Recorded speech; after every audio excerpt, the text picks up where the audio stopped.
Hi everyone, we're going to find each stationary point and determine the type. There's 3 types. We'll go over those. And then we're going to sketch the curve by finding the coordinates of where the curve, this curve here, meets the x and y axis. And we do this with these rules here.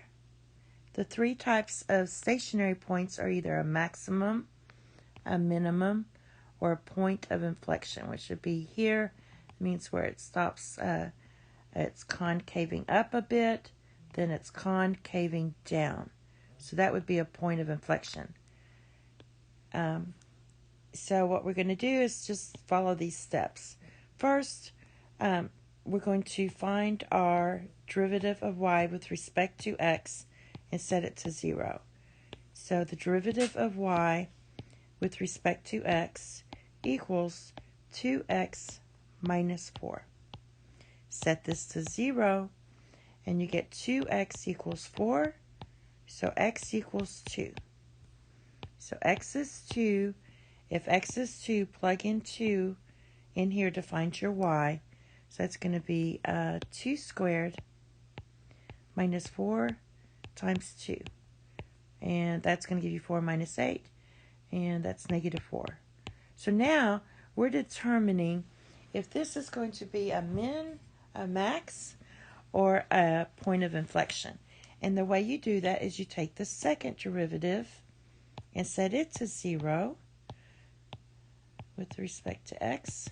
So the second derivative of this is derivative of y with respect to x. And we'll do the second derivative. So just take this equation and that gives you 2. So now what we want to do is determine what happens at 2. So what you're going to do is, since we only have one number here, we're going to see what happens around our x value 2. So if x is less than 2, then we're looking at our first derivative here and seeing what happens. So our first derivative is 2x minus 4. You plug in a number less than 2. Let's plug in 1. So you plug in 1, you're going to get negative 2, which is a negative number. All right, now let's do if x is greater than 2.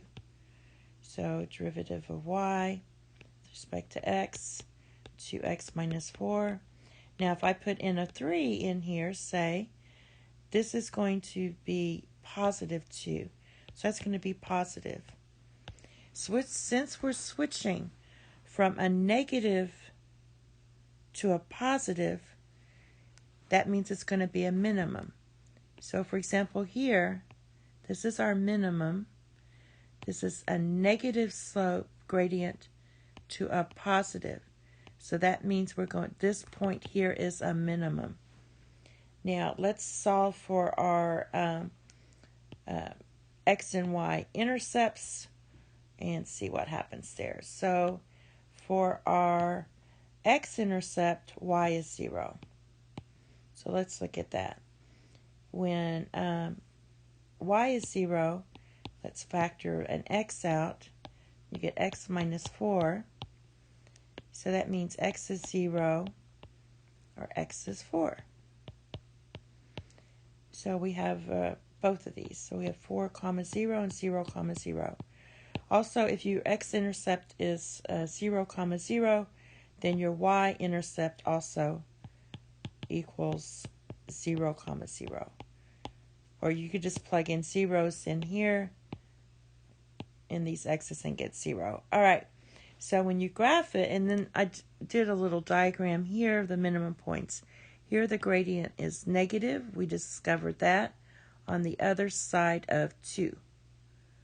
And when it's bigger than 2, the gradient is positive. So I kind of graphed it here. This minimum point is 2, negative 4. And I graphed our x-intercepts here. So this is your origin, 0, 0. and this was 4, 0.